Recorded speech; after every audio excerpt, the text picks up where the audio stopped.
Welcome to Understanding Piaget, a journey through cognitive development. Have you ever wondered how children think? Why they ask so many questions?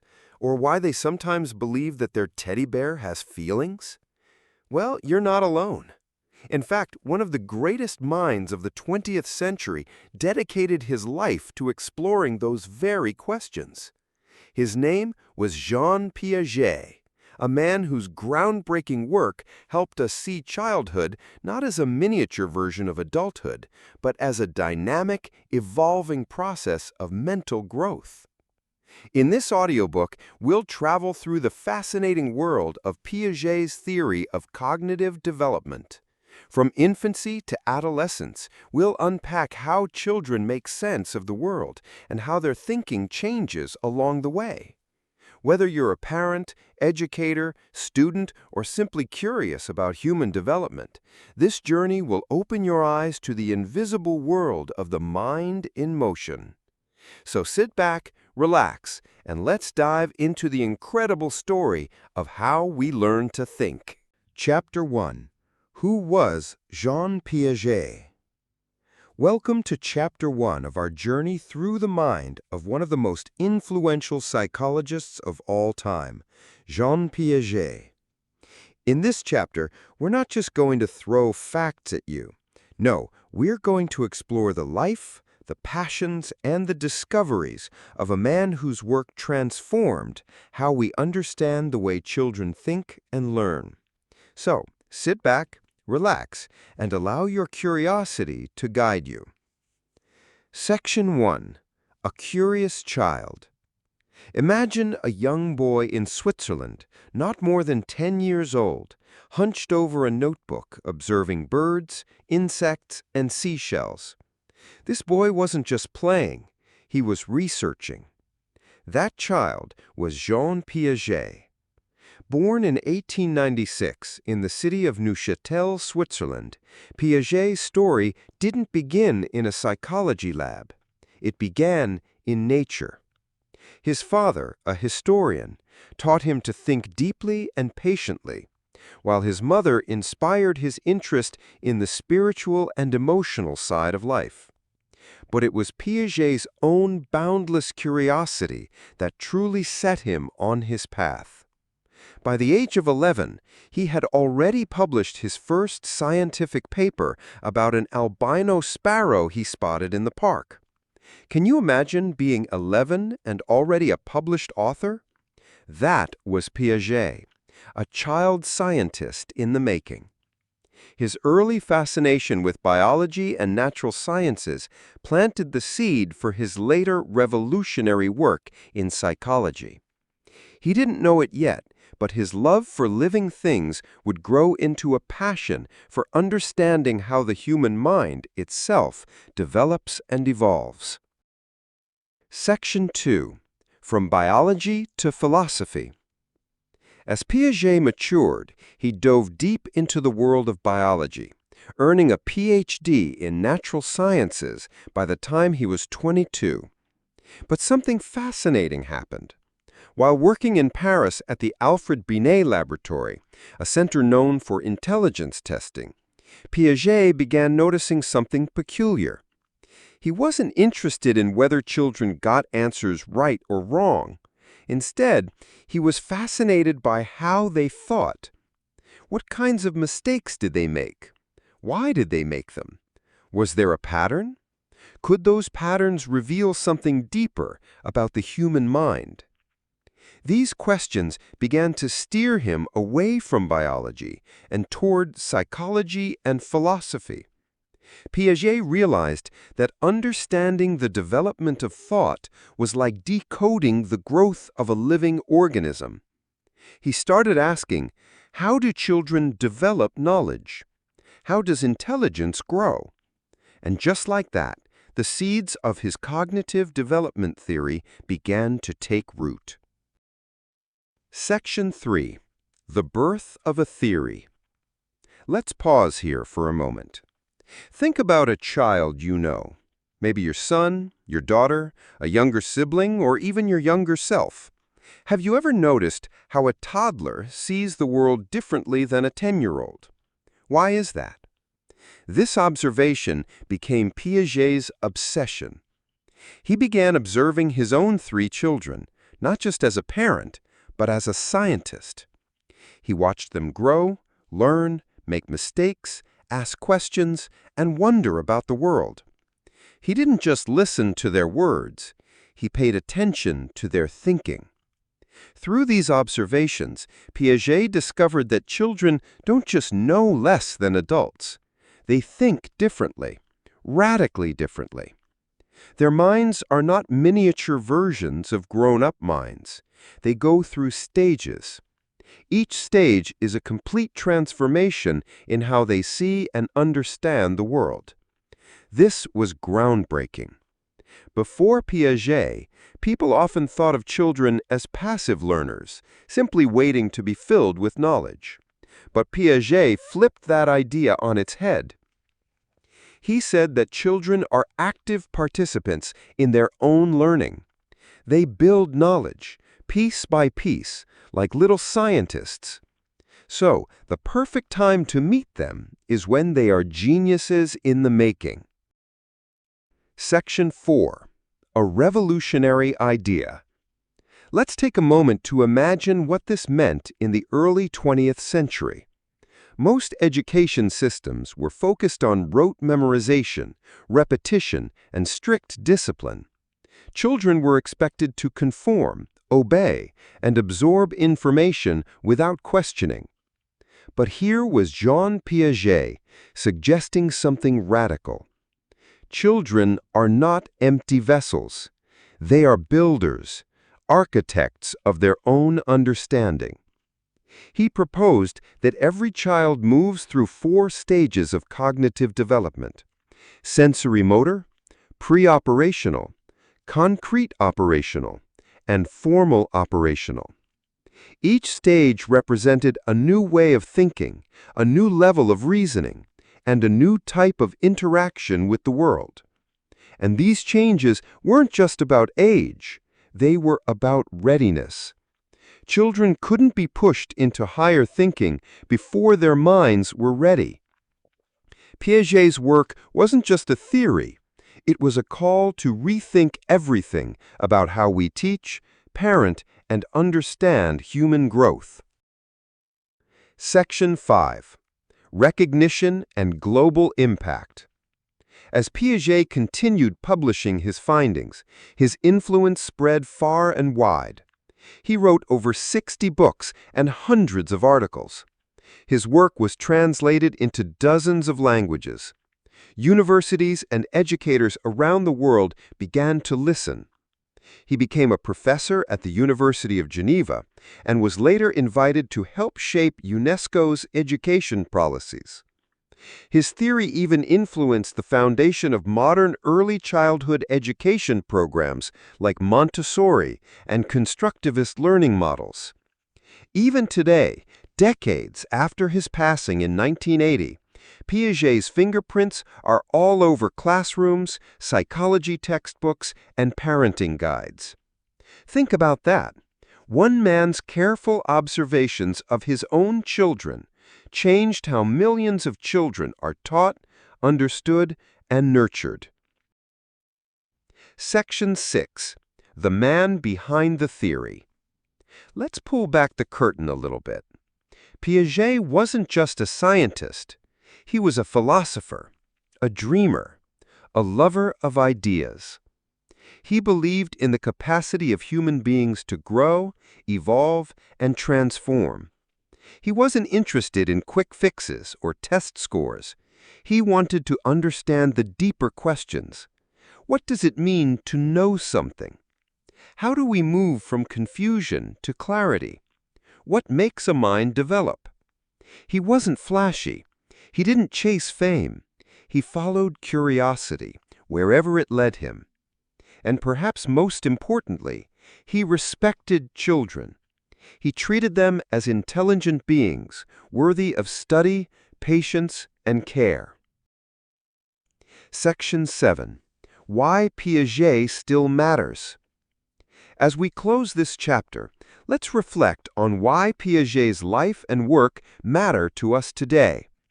In a world full of distractions, rapid change, and high-pressure education systems, Piaget reminds us to slow down, to observe, to understand that learning is not just about performance, it's about development. He teaches us that every child is on a journey, that mistakes are not failures, but stepping stones, that the way a child thinks is just as important as what they know. And maybe most importantly, he shows us that if we truly want to help others grow, whether they're children, students, or even ourselves, we must begin with empathy, curiosity, and respect for the process of becoming. Join us in the next chapter as we dive deeper into Piaget's foundational concepts of cognitive development theory. We'll explore schemas, adaptation, and the inner mechanics of how we build knowledge one thought at a time. Until then, keep wondering, keep observing, and remember, great minds don't just happen, they develop. Chapter 2: Foundations of Cognitive Development. Welcome to Chapter 2. In our last chapter, we uncovered the life and legacy of Jean Piaget, a brilliant mind who redefined how we understand child development. Now let's dig deeper into the foundations of his theory. How did Piaget believe children learn? What are the building blocks of knowledge? And why is a child's mind not just a smaller version of an adult's? We begin this journey by understanding 4 essential ideas: schemas, assimilation, accommodation, and equilibration. Together, they form the heartbeat of Piaget's theory. Section 1. What is cognitive development? Before we go further, let's answer a simple but vital question. What is cognitive development? Cognitive development is the gradual construction of thought processes such as memory, problem-solving, attention, language, and decision-making. Piaget believed that this development happens in stages. But even before the stages begin, something deeper is happening. Children aren't blank slates. They're little scientists, always observing, experimenting, and trying to make sense of the world around them. And they do it through what Piaget called schemas. Section 2. Schemas, the building blocks of knowledge. Let's say a baby sees a ball for the first time. She touches it, rolls it, maybe even tries to bite it. What she's doing is forming a mental model, a schema for what a ball is. Schemas are mental frameworks. They help us organize and interpret information. For a child, every experience contributes to building or adjusting these frameworks. Here's a simple example. A child has a schema for dog as a furry animal with 4 legs. One day they see a cow and shout, "Dog!" That might seem funny to us, but it's a powerful moment in learning. The child is trying to fit a new experience into an old schema. And this leads us to our next key concept, assimilation. Section 3. Assimilation, fitting new ideas into old frameworks. Assimilation is when we interpret new experiences using our existing schemas. Think of it like this. You have a drawer labeled animals. When you find a new animal, you try to put it in that drawer, even if it doesn't quite fit. The child calling a cow a dog is assimilating. It's natural. It's how we make quick sense of things. But sometimes the new experience doesn't fit no matter how hard we try. That's when the mind does something amazing. It changes. And that brings us to accommodation. Section 4. Accommodation, changing the framework. When assimilation doesn't work, children adjust their schemas. That's accommodation. Using our earlier example, after being corrected, the child realizes that cows and dogs are different. They now have two separate schemas, one for dogs, one for cows. Accommodation is harder than assimilation. It requires mental effort. It often follows a mistake, a confusion, or a surprising discovery. But it's the engine of growth. Through accommodation, the mind evolves. Section 5. Equilibration. Balancing the mind. So what happens when you're constantly learning new things, balancing old and new ideas? Piaget believed that the mind seeks balance, a state he called equilibrium. When we encounter something that disrupts our current understanding, we enter a state of disequilibrium. That feeling of confusion or discomfort, that's disequilibrium at work. But it's not a bad thing. In fact, it's the spark that leads to learning. Through assimilation and accommodation, we restore balance, and that process is called equilibration. Let's recap this beautiful cycle. You encounter something new. You try to fit it into what you already know, assimilation. If it doesn't fit, you adjust your understanding, accommodation. You find a new mental balance, equilibration. This cycle happens again and again, shaping how we learn from infancy to adulthood. Section 6. Why it matters in the real world. Let's step out of theory for a moment and into the classroom, the home, or the playground. When a child struggles to solve a puzzle, they may be going through disequilibrium. When they finally crack it, they've achieved equilibrium. It's a mental victory. Understanding these processes can help teachers and parents in powerful ways. Instead of correcting a child immediately, ask them questions to guide discovery. Celebrate mistakes. They're signs that accommodation is taking place. Create environments that challenge a child's thinking just enough to cause growth. When we understand how children build knowledge, we can help them build better. Section 7. Cognitive development is not about speed. One of the most misunderstood ideas in modern education is that faster is better. But Piaget taught us that true cognitive development takes time. It's not about cramming information, it's about constructing meaning. Each child is on their own journey through the stages. Pushing them too quickly may lead to shallow understanding, but guiding them patiently, that leads to depth. As educators, caregivers, or lifelong learners, we should remember the goal is not to rush the mind, but to nourish it. Section 8. Learning to learn. One of Piaget's most profound contributions was the idea that children are active learners. They don't sit and wait to be taught. They explore, they test, they revise. They learn how to learn. This insight changed everything in education. It gave rise to child-centered learning, hands-on experiences, and the idea that discovery is more powerful than instruction alone. When we empower children to be thinkers, we honor the very essence of Piaget's theory. Final reflection. Let's return to you now. Yes, you. You have schemas. You assimilate. You accommodate. You seek balance. Just like the children Piaget studied, your mind is alive, growing, and changing. Cognitive development doesn't stop in childhood. It continues as long as we remain open to learning, to challenge, and to transformation. So the next time you feel confused, challenged, or surprised, don't see it as failure. See it as growth in motion. In Chapter 3, we will begin exploring the 4 stages of cognitive development, starting with the amazing ways infants experience the world in the sensorimotor stage.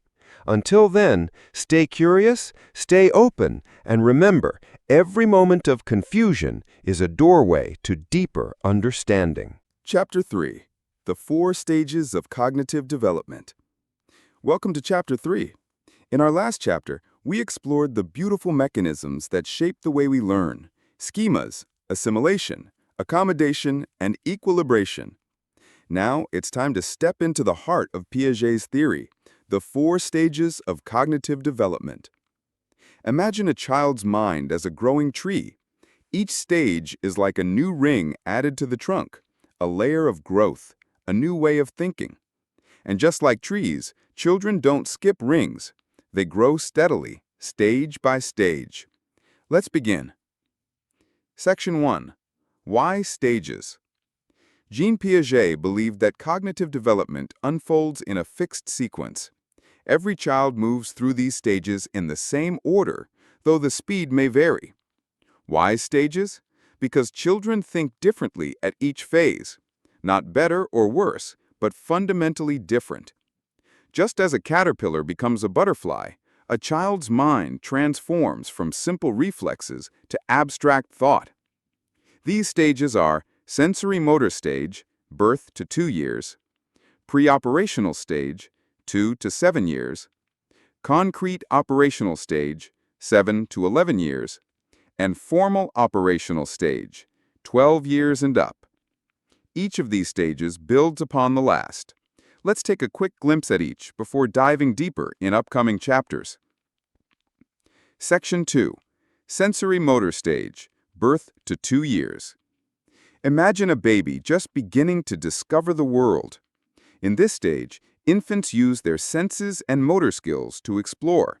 They touch, grab, suck, and look at everything around them. They don't yet understand symbols or language, but their brains are absorbing and organizing sensory information like sponges. The most remarkable achievement during this stage is object permanence, the understanding that things continue to exist even when out of sight. Before this, a baby thinks that if you hide a toy, it disappears. Other milestones: learning cause and effect. If I shake this, it rattles. Imitating actions. Beginning to understand basic time and space. It's a stage of curiosity and discovery. Section 3. Preoperational stage, 2 to 7 years. Now the child is walking, talking, and imagining. Welcome to the world of symbols, pretend play, and egocentric thinking. In this stage, children start using language and pictures to represent objects. They can talk about things that aren't present. A stick becomes a sword. A doll becomes a baby. But their thinking is still very centered on themselves. This is called egocentrism. Ask a 5-year-old to describe what someone else sees, and they might describe their own view. Children in this stage also struggle with conservation, the idea that quantity doesn't change just because the shape does. For example, if you pour the same amount of water into a tall, skinny glass and a short, wide one, they might think the taller glass has more. This stage is rich with imagination, but still lacks logical reasoning. Section 4. Concrete operational stage, 7 to 11 years. Now things get logical. Children in this stage begin to understand cause and effect, time, space, and quantity with much more accuracy. They grasp the concept of conservation and can organize objects by size, shape, or color. They understand reversibility, that actions can be undone. For example, if 4 plus 3 equals 7, then 7 minus 3 equals 4. But their thinking is still tied to concrete, real-world situations. Abstract concepts are still out of reach. This stage is a turning point, a bridge between imagination and logic. Section 5. Formal operational stage, 12 years and up. Now comes the final stage. In adolescence, children develop the ability to think about abstract ideas, hypothetical situations, and moral dilemmas. They can now form hypotheses, think about future possibilities, reflect on their own thoughts, debate fairness, justice, and ethics. This is the stage where teenagers begin to question the world, explore identity, and engage in deep conversations about what if. It's a powerful transformation, and it continues to evolve into adulthood. Section 6. Are the stages rigid? You might be wondering, are these stages fixed? Piaget believed the order was universal, but he also acknowledged that not everyone reaches the same level at the same time. Some adults may never fully master formal operational thinking, while others may develop it early. The stages are guides, not cages. They help us understand patterns in learning, not dictate exact outcomes. Section 7. A developmental symphony. Think of the 4 stages as movements in a symphony. The sensorimotor stage is the opening tune, simple, rhythmic, sensory. The preoperational stage adds melody, imagination, and expression.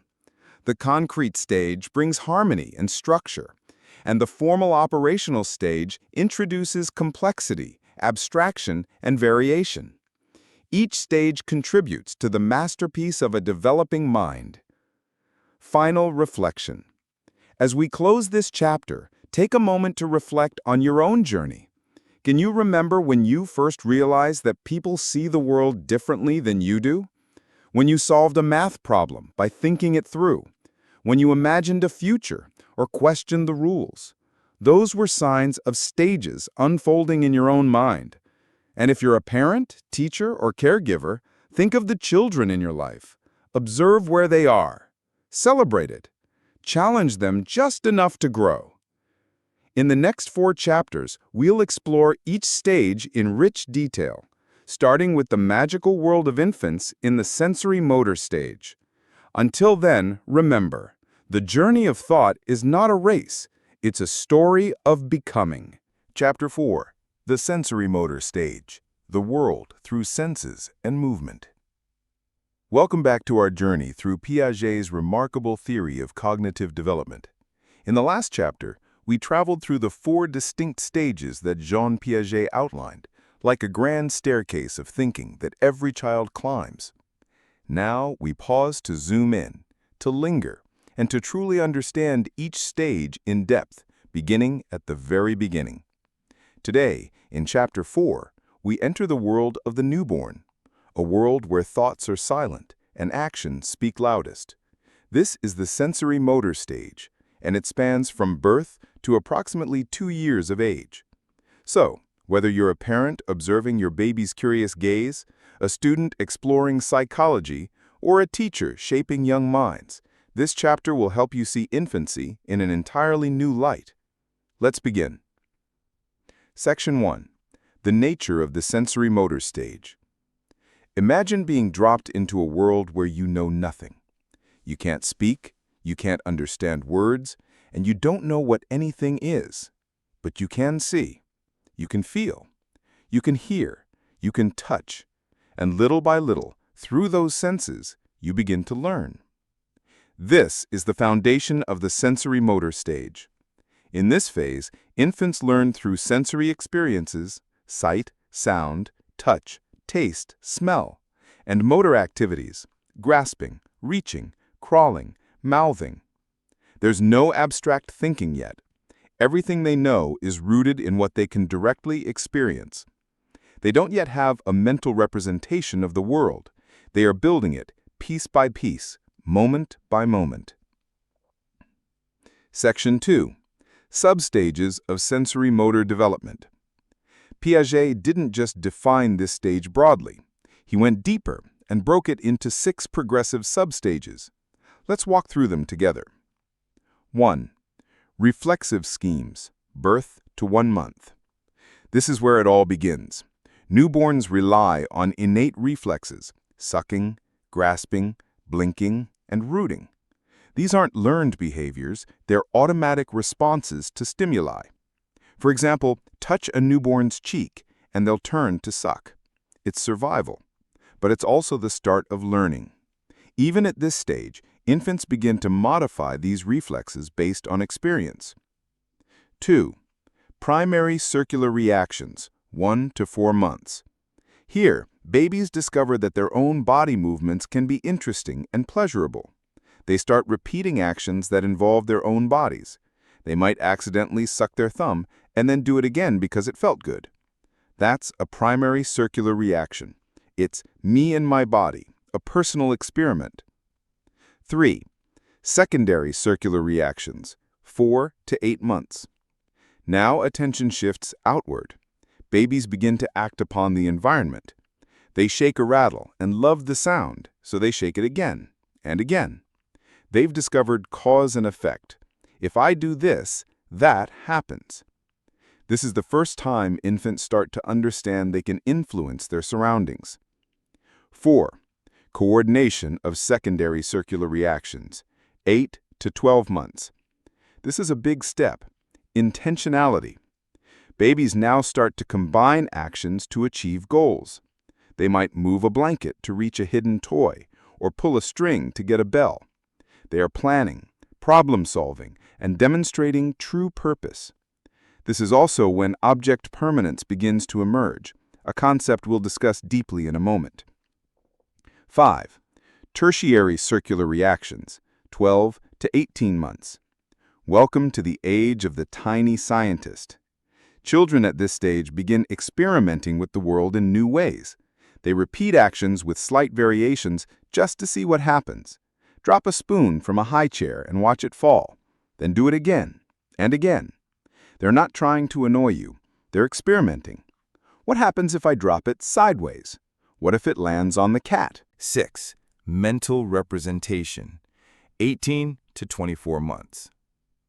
Finally, children begin to form mental images of objects and events. This is the dawn of symbolic thought. Now they can imagine something without seeing it. They can begin to solve problems in their minds, rather than through trial and error. It's also when deferred imitation appears, copying actions they've seen before, even hours or days later. If you wave goodbye in the morning, they might wave on their own in the evening. They remembered. That's powerful. Section 3.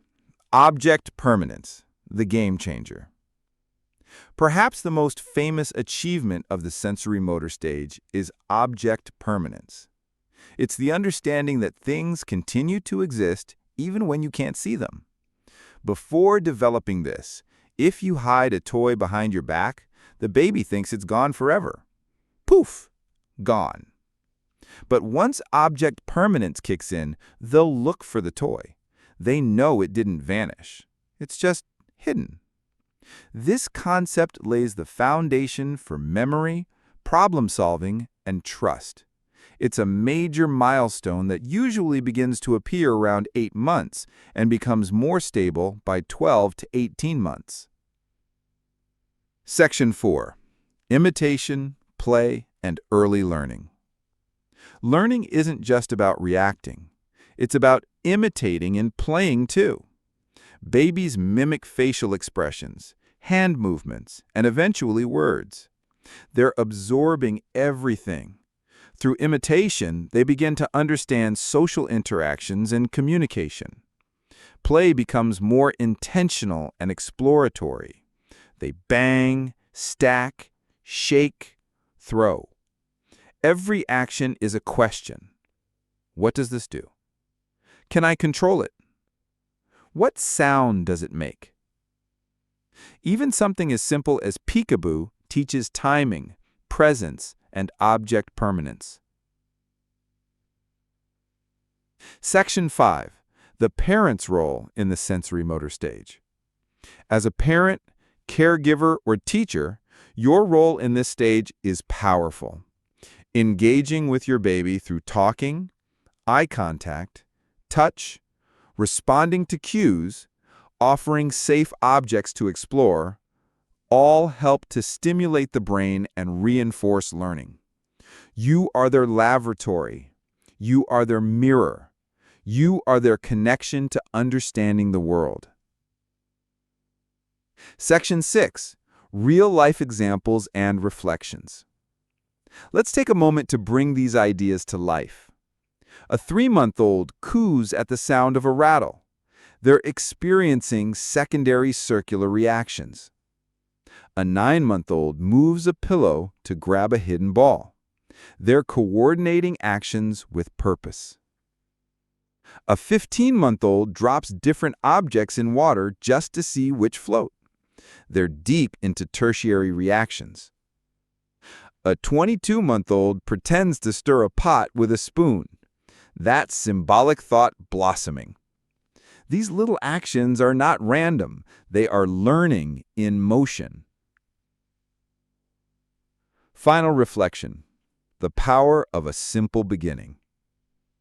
The sensorimotor stage may seem simple, just movement, senses, and reactions, but it's anything but simple.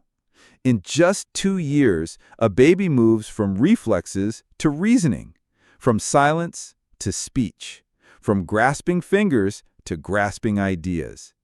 This stage is the soil where the roots of thought grow. It's where every child lays the foundation for all future learning. So the next time you see a baby reaching, babbling, or banging toys together, pause. You're watching a brilliant mind in action. In our next chapter, we'll step into a more colorful, imaginative world, the pre-operational stage, where words and symbols come alive. Thank you for listening. And remember, every tiny touch, every smile, every sound, it all matters. Stay curious. Stay inspired. Let's continue the journey together in Chapter 5. Chapter 5. Preoperational Stage. Imagination Unleashed. 2 to 7 years. Welcome back to our journey through Jean Piaget's theory of cognitive development. In Chapter 4, we explored the sensory world of infants in the sensorimotor stage. Now, the child begins to walk, talk, and transform the world into a playground of symbols and stories. This is the preoperational stage. From ages 2 to 7, the child is no longer just experiencing the world, but beginning to interpret it. This stage is a celebration of imagination, language, and play, but it also comes with its own set of fascinating limitations. Let's dive in. Section 1. Entering the symbolic world. The defining feature of this stage is the development of symbolic thinking. That means children can now use words, images, and objects to represent something that isn't physically present. Think of a child playing with a banana as if it's a phone, or using a blanket as a superhero cape. This ability to represent the world mentally is a huge leap from the previous stage. Language explodes in this period. Vocabulary grows rapidly. Children begin forming sentences and telling stories.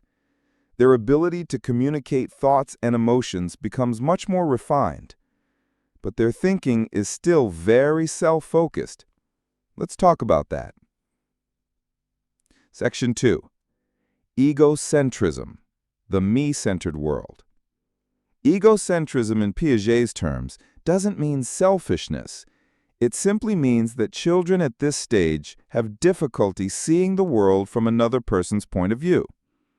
Here's an example.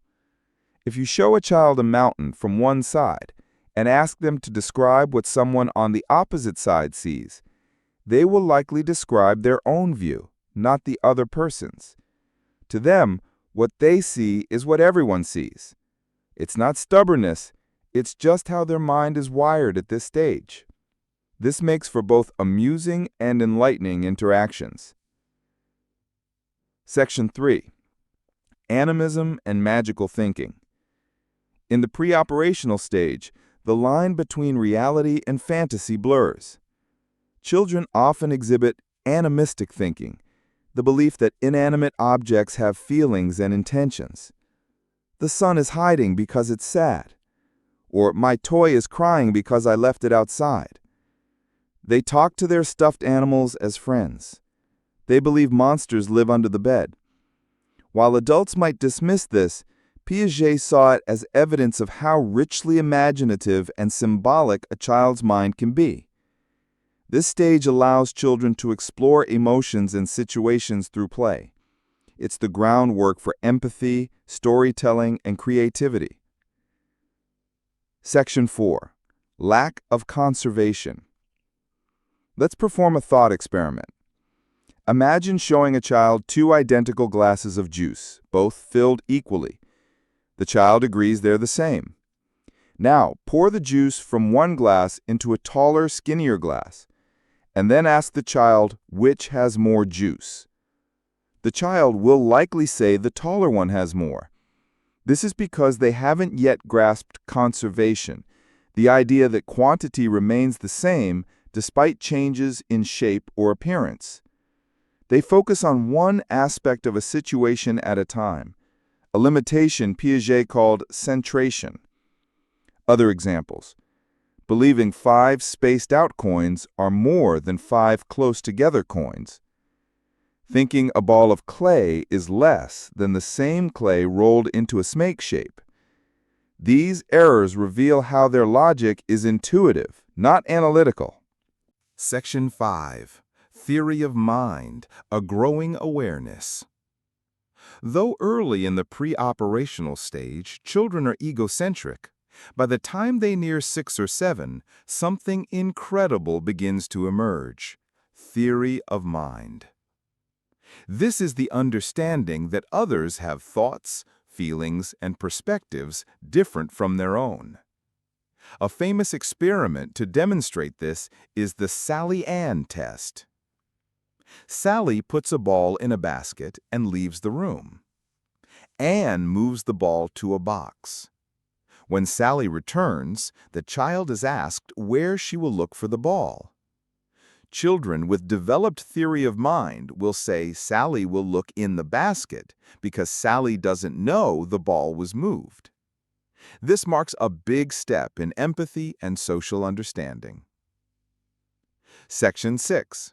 Role of play and education. Play isn't just fun, it's essential for development in this stage. Pretend play helps children practice roles, emotions, and problem-solving. Drawing and storytelling enhance symbolic thinking. Games with rules begin to introduce structure and cooperation. Educators and parents can support this by asking open-ended questions. What do you think happens next? Encouraging make-believe. Helping label emotions. Modeling perspective-taking. Learning through play at this age is not a luxury, it's the most effective method of cognitive growth. Section 7. Challenges and strengths. Strengths of this stage are creativity, emotional expression, language development, engagement with the world through wonder and curiosity. Challenges: difficulty distinguishing fantasy from reality, limited logical reasoning, egocentrism, lack of conservation and reversibility. Understanding these characteristics helps adults approach children with patience and wisdom, creating environments where their strengths are nurtured and their challenges are gently guided. Final reflection: walking through a child's eyes. Imagine walking through the world and everything you see is new. The moon follows you home. Your teddy bear needs dinner. A simple game of hide-and-seek is filled with suspense and joy. This is the pre-operational stage. It's not about what a child doesn't know yet. It's about how they uniquely see the world at this age. As adults, our role is not to rush them toward logic and reason, but to celebrate the magic of this time while slowly guiding them forward. In the next chapter, we will explore how this magic begins to be balanced with reason as we enter the concrete operational stage. Thank you for walking with us. Stay curious and keep listening. Chapter 6.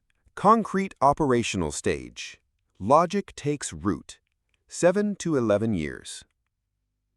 Welcome to Chapter 6.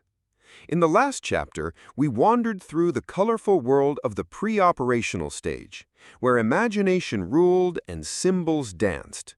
Now we step into a world that begins to take shape with logic and reason, the concrete operational stage. This stage, typically from ages 7 to 11, is when children move from magical thinking to practical understanding. It's a powerful transformation. The child begins to solve problems logically, but only when those problems are grounded in real, tangible experiences. Let's explore how logic takes root in the young mind. Section 1. What does concrete mean? You might wonder, why concrete operational? The word concrete means something real, touchable, or observable.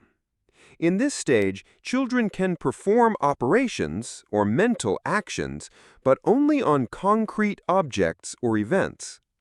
They can solve simple math problems, understand rules, recognize patterns, sort and classify, think logically about objects they can see or manipulate, but they still struggle with abstract or hypothetical situations.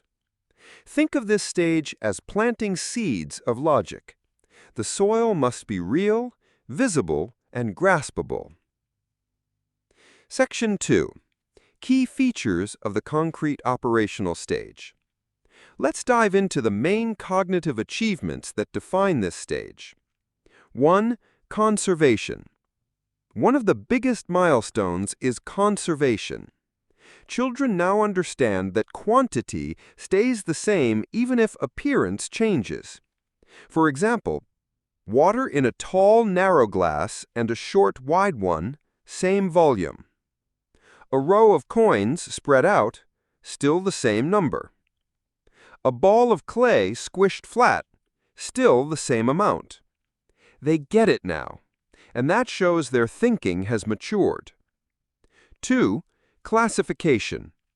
Children can now group things into categories and even subcategories. Give them a box of animals.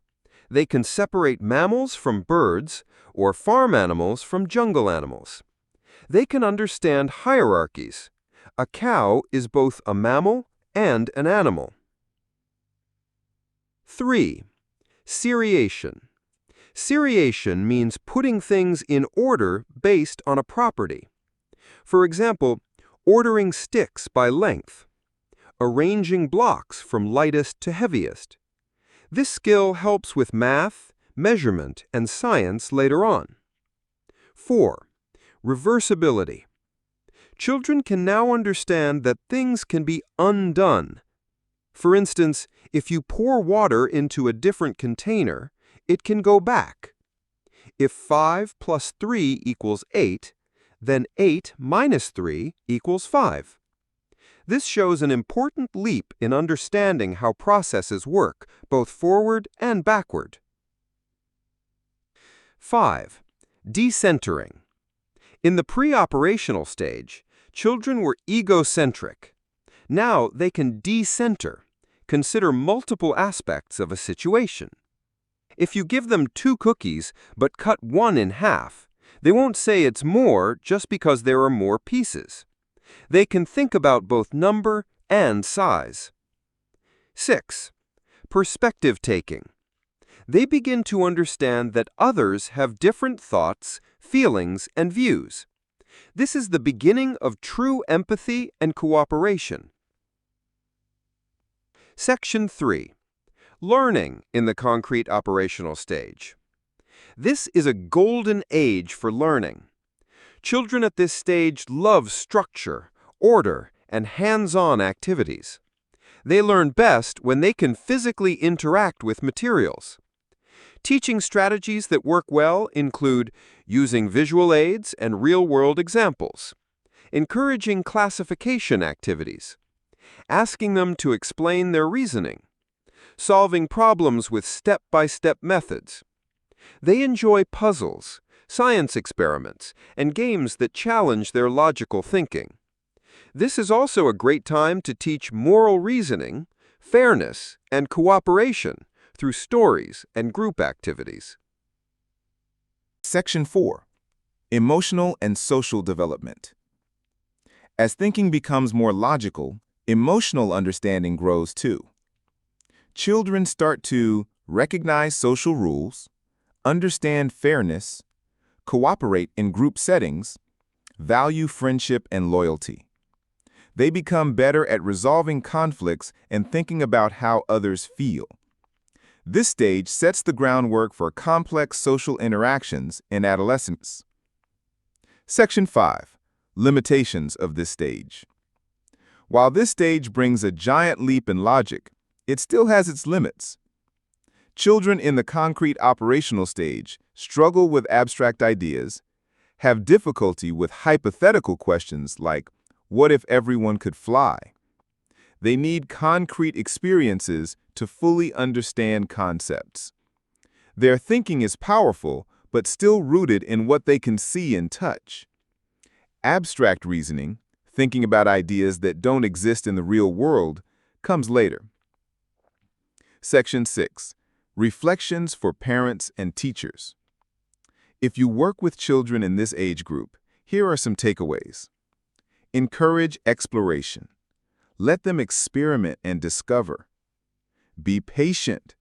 They may need concrete examples before grasping new ideas. Ask questions. Prompt them to explain their thinking. Build on what they know. Connect new ideas to their everyday experiences. Recognize that this is a stage of building. You are laying bricks for future understanding. Final thoughts. The concrete operational stage is like the foundation of a house, solid, structured, and essential. Here, children build the mental tools they will use for the rest of their lives. They move from magical thinkers to logical problem solvers, from egocentric explorers to thoughtful friends, from guessing to understanding. As we prepare to enter the next chapter, we will unlock the doorway to abstract thought, critical thinking, and future dreaming, the formal operational stage. Until then, keep watching how children think. The logic is there. You just have to see it. Chapter 7. Formal Operational Stage. The Rise of Abstract Thought. 12 years and up. Welcome back, listener. You've journeyed through the early years of cognitive development, from reflexes and play to logic and structure. Now we reach the final frontier of Piaget's cognitive development theory, the formal operational stage.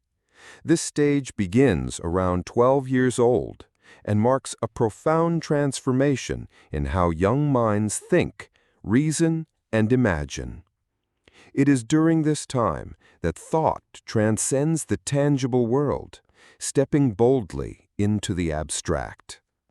Let's walk together into the world of hypotheses, moral questions, and dreams of the future. Section 1. What is the formal operational stage? By age 12, something incredible begins to happen in the brain. Children are no longer limited to reasoning based on what they can see or touch. Instead, they begin to think abstractly, develop hypothetical reasoning, explore deductive logic, contemplate moral and philosophical issues. This is the stage where minds become more flexible, curious, and capable of deep analysis. Have you ever heard a teen ask, "What if I lived on another planet?" Or argue passionately about fairness, justice, or identity? That's formal operational thinking in action. Piaget saw this stage as the capstone of cognitive development. Let's explore how it works. Section 2. Abstract thinking.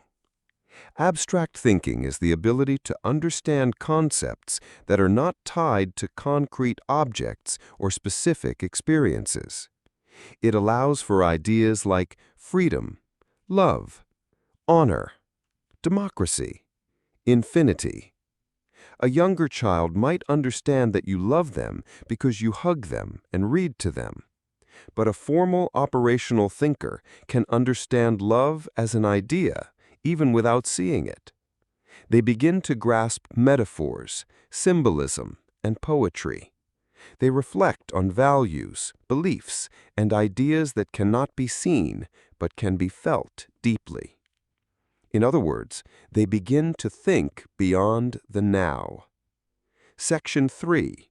Hypothetical and deductive reasoning. This stage brings powerful new abilities. Hypothetical deductive reasoning, the ability to think through what-if scenarios and draw logical conclusions. Scientific thinking, creating theories, testing hypotheses, and analyzing outcomes. For example, ask a 15-year-old what would happen if gravity stopped working for 5 minutes. They might answer, objects would float, planes would lose control, oceans would shift, people might panic. They are no longer limited to what they know. They can imagine what they don't know and reason through it. This makes teens better debaters, planners, and learners. It also helps them in school subjects like algebra, physics, philosophy, and literature. Section 4. Metacognition. Thinking about thinking. A major leap in this stage is the development of metacognition. Teens begin to reflect on their own thoughts, question their beliefs, evaluate their mental processes. They might say things like, "Why did I react that way? I think I learned better with visuals." Or, "That idea doesn't align with what I believe." This self-awareness deepens learning and strengthens identity. It also opens the door to anxiety, overthinking, and self-doubt. But with guidance, these reflections become powerful tools for growth. Section 5. Moral and Identity Development. Teens in this stage often become deeply concerned with ethics, values, and identity. They ask, what is right or wrong? Who am I? What do I believe? How can I make a difference? This is why adolescence is often a time of questioning authority, exploring religion or politics, and changing personal style or goals. They are trying to construct a worldview that aligns with their new ability to reason. Section 6. Limitations and Variability. While Piaget proposed that most individuals reach the formal operational stage, later research shows that not everyone does, or does so fully. Some adults still rely mostly on concrete thinking. Some individuals might excel in formal thinking in one area, like math, but not in others, like moral reasoning. Education and environment play a huge role in supporting this stage. The brain continues to develop into the 20s, so this stage is not a finish line, but a new chapter. Section 7. Real-world examples. Let's bring this to life with a few scenarios. Scenario 1, Moral Dilemma. A 14-year-old reads about poverty and becomes upset. They start a fundraiser, give a speech at school, and write an article about wealth inequality. They aren't just reacting emotionally, they're using abstract thinking to process injustice. Scenario 2. Future planning. A 16-year-old plans to become an architect. They research universities, imagine their future projects, and sketch blueprints in their spare time. This is formal operational thinking, imagining and constructing the unseen. Scenario 3. Questioning beliefs. A teen begins to question a belief they were raised with. They read, research, debate, and come to their own conclusion. That journey of independent thinking marks this stage. Final thoughts. A stage of possibility. The formal operational stage is where possibility opens up. It is a time when the mind becomes a laboratory, a temple, a battlefield, and a canvas all at once.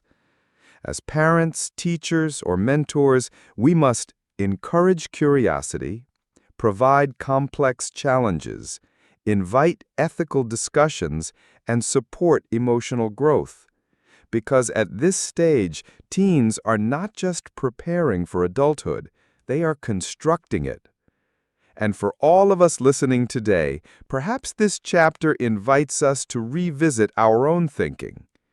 Do we challenge our assumptions? Do we think abstractly? Do we reflect on our thoughts?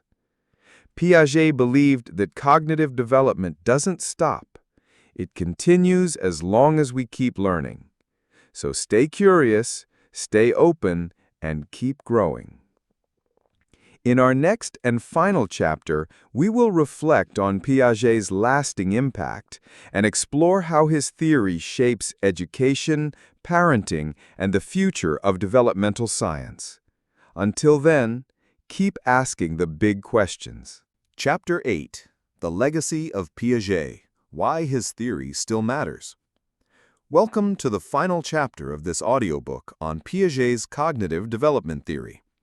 Over the course of the previous chapters, we've taken a journey through the human mind, from the first flicker of understanding in infancy to the soaring heights of abstract thought in adolescence. Now, in Chapter 8, we pause, reflect, and consider, why does Piaget's theory still matter? What is his legacy? Let's explore. Section 1. Piaget's impact on psychology and education. Jean Piaget didn't just influence child psychology, he revolutionized it. Before his work, children were often seen as small adults, their minds assumed to function in miniature versions of grown-up logic. But Piaget shattered that notion. He showed the world that children think differently, not less intelligently, but differently. And that insight changed everything. In psychology, Piaget's work formed the foundation of developmental psychology as a distinct field. Researchers began to design studies around his ideas. His theory sparked countless debates, experiments, and modifications. Piaget's concepts continue to influence how we understand learning, behavior, and human development. In education, his impact was even more profound. Teachers began to meet children where they were developmentally. Instead of force-feeding facts, educators started creating environments that matched a child's cognitive stage. Concepts like discovery learning, hands-on activities, and scaffolded instruction all grew from Piagetian ideas. Think about it. When a teacher uses play-based learning in early childhood or introduces logic puzzles in middle school, they're using Piaget's framework, whether they know it or not. Section 2. Criticisms and Modern Perspectives. Of course, no theory is perfect, and Piaget's ideas have faced criticism over the years. One key critique: he underestimated children.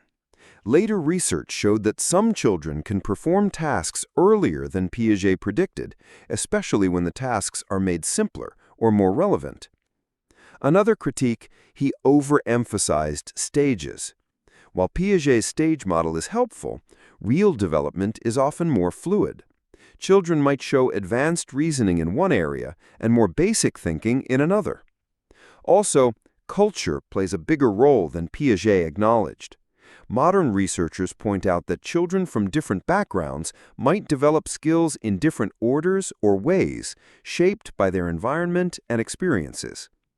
Yet even with these criticisms, Piaget's core insight remains powerful. Children construct knowledge actively, not passively. They explore, question, and build their understanding of the world through experience. Modern theories like Vygotsky's sociocultural theory or information processing models build on Piaget's foundation rather than replace it. Section 3. Real-world applications today. Piaget's theory continues to guide parents, teachers, psychologists, and even game and app developers today. In parenting, understanding stages helps caregivers know what to expect, what to nurture, and how to support curiosity at each age. In classrooms, educators design lessons based on students' readiness, not just age, but actual cognitive development.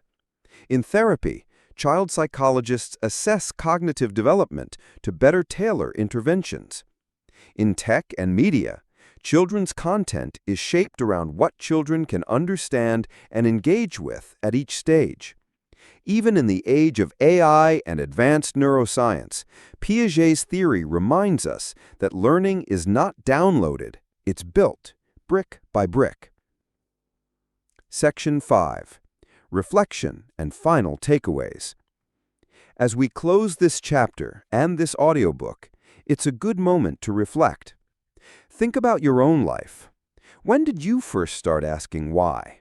When did you learn to reason through problems, imagine different outcomes, or question the status quo? Each of us has lived the journey Piaget described. His theory isn't just about children, it's about all of us, how we grow, how we think, how we make meaning from the world. Let's recap the key messages Piaget gave us. Children are not empty vessels, they are active builders of knowledge. Development happens in stages, but each child's path is unique. Real learning happens through exploration, not memorization. Errors are not failures, they're essential parts of growth. Section 5. A message for the listener. If you're a parent, a teacher, a student, or simply a lifelong learner, take Piaget's legacy to heart. Support children's curiosity. Encourage their questions. Let them experiment, fail, and try again. Give them space to discover. And for yourself, never stop growing. Your brain, your thinking, your learning, it doesn't end at adolescence.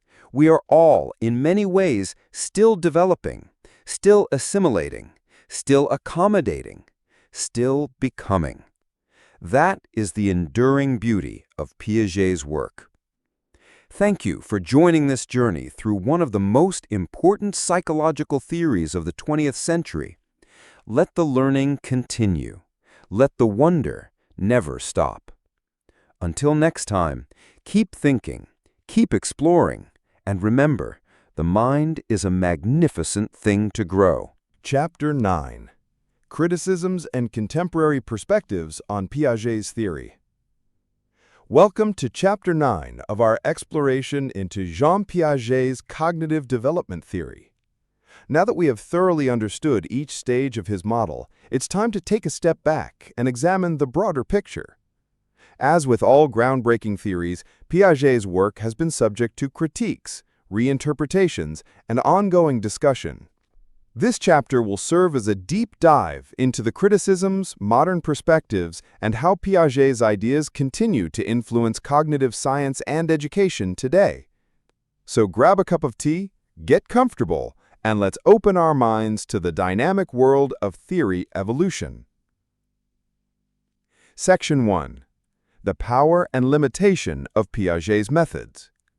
Jean Piaget was first and foremost a keen observer.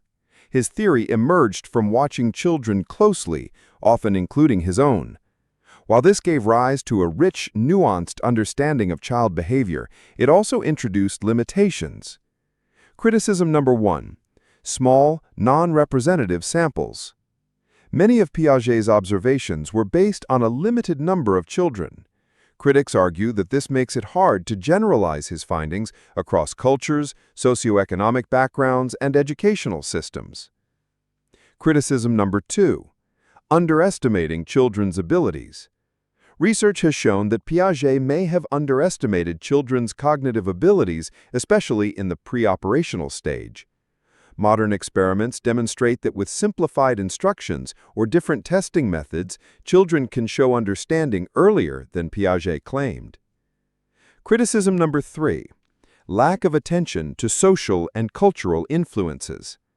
Piaget emphasized individual discovery and maturation, but gave little weight to how culture, language, and social interactions shape cognition. This is where later theorists, such as Vygotsky, offered important counterpoints. Section 2. Vygotsky's sociocultural theory, a different lens. Lev Vygotsky, a contemporary of Piaget, had a very different take on development. While Piaget focused on independent exploration, Vygotsky emphasized social learning and the role of culture. Key differences. Zone of proximal development. Vygotsky introduced the idea that children can perform more complex tasks with guidance than alone. Scaffolding. Teachers and peers provide support that helps learners achieve what they couldn't do independently.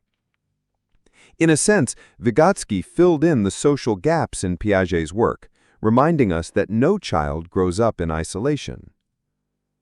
Section 3. Information Processing Theory, a Cognitive Update. Another contemporary perspective that redefines Piaget's stages is the information processing model. This theory compares the human mind to a computer, focusing on how we encode, store, and retrieve information. This approach suggests development is continuous, not staged. Studies attention, memory, problem-solving, and executive function more precisely. Finds that children's abilities can improve in specific areas without global changes in thinking, as Piaget suggested. While Piaget emphasized qualitative shifts, this theory points to gradual improvements driven by experience and learning. Section 4. Modern Neuroscience and Cognitive Development. Thanks to advances in brain imaging and cognitive neuroscience, we now have deeper insights into how children think. Findings that challenge Piaget. Infants as young as 3 months show basic understanding of object permanence. Brain development is more dynamic and influenced by environment than previously thought. Development may be more domain-specific, for example math or language, than Piaget's domain-general stages suggest. These findings don't invalidate Piaget, but they refine his model using modern tools. Section 5. Piaget's lasting contributions. Despite criticisms, Piaget's influence remains strong. Why his theory still matters? He pioneered the idea that children are active learners. His stage theory offers a framework for understanding major shifts in thinking. Educators worldwide use Piagetian ideas to design age-appropriate curriculum. Even today, many preschool and primary education methods are inspired by Piaget's belief in discovery learning, hands-on experience, and developmentally appropriate practice. Section 6. Toward an integrated view. Modern theorists often take a hybrid approach, combining elements of Piaget, Vygotsky, information processing, and neuroscience. The field of developmental psychology has become more multidimensional, considering emotion, social context, biology, and cognition. Multiculturally sensitive, recognizing that development looks different across societies. And technology-informed, using digital tools to support learning and assessment. This integrated approach allows us to support each child's unique journey rather than fit them into a rigid stage. Final reflection. As we wrap up Chapter 9, it's clear that Piaget's theory was a starting point, not the final word. His work sparked decades of research and inspired countless educators and psychologists to explore how we grow. Yes, the theory has limitations, but it also laid the foundation for richer, more dynamic ways of understanding the developing mind. In our final chapter, we'll reflect on the real-world applications of Piaget's work and how his legacy continues to shape classrooms, parenting, and policy today. So stay with us for the concluding chapter of this journey through the mind of Jean Piaget. Chapter 10. Final Thoughts and Real-World Applications of Piaget's Theory. Welcome to Chapter 10, the closing chapter of our journey through Piaget's cognitive development theory. Over the past 9 chapters, we've uncovered how children think, grow, and transform through the different stages of life. Now, it's time to bring it all together. This chapter will reflect on what we've learned, explore how Piaget's ideas are still alive in today's world, and offer practical insights for educators, parents, students, and lifelong learners. So whether you're listening as a teacher, a parent, or someone passionate about psychology, this chapter is for you. Let's take one final walk through the landscape of Piaget's legacy. Section 1. The Journey Recapped. Let's quickly rewind. In Chapter 1, we explored the life and vision of Jean Piaget, a Swiss biologist who became one of the most influential psychologists of the 20th century. In Chapter 2, we laid the foundation of cognitive development and understood the core ideas of Piaget's theory. Chapter 3 introduced us to the 4 stages: sensorimotor, preoperational, concrete operational, and formal operational. Chapters 4 to 7 gave us a deep dive into each of these stages. Chapter 8 highlighted the lasting impact of Piaget's work. Chapter 9 addressed the critiques and alternative views that help us see the bigger picture. And now, we stand at the summit, looking back with understanding and forward with purpose. Section 2. How Piaget's theory impacts everyday life. Piaget's ideas may sound academic, but they're incredibly practical. Let's look at real-world examples. For teachers, understanding what stage a student is in helps teachers design age-appropriate lessons, encourage problem-solving, respect the limits of children's abstract reasoning, create classrooms where learning builds naturally on previous knowledge. Imagine teaching algebra to a 6-year-old. Not realistic, right? That's because they're still in the pre-operational or early concrete operational stage. Piaget's theory helps us meet learners where they are. For parents often ask, is my child developing normally? Piaget offers a map. A toddler putting everything in their mouth? That's sensorimotor learning. A preschooler with an imaginary friend? Classic pre-operational stage. An 8-year-old finally understanding that volume doesn't change with shape? Welcome to the concrete operational stage. Knowing these stages gives parents confidence and patience. For school systems, curriculum designers use Piaget's theory to sequence subjects logically, introduce abstract content at the right age, create assessments that reflect cognitive readiness. For psychologists and therapists, understanding developmental stages helps in diagnosing learning disorders, supporting emotional and cognitive milestones, and designing therapeutic interventions tailored to cognitive levels. Section 3. Limitations revisited but not forgotten. We talked about criticisms of Piaget's theory in Chapter 9, but here's the takeaway. Piaget may not have had all the answers, but he asked the right questions. His model may not fit every child perfectly, but it opened the path for richer, more respectful views of childhood. It reminded the world that children are not just small adults, but thinkers in their own right.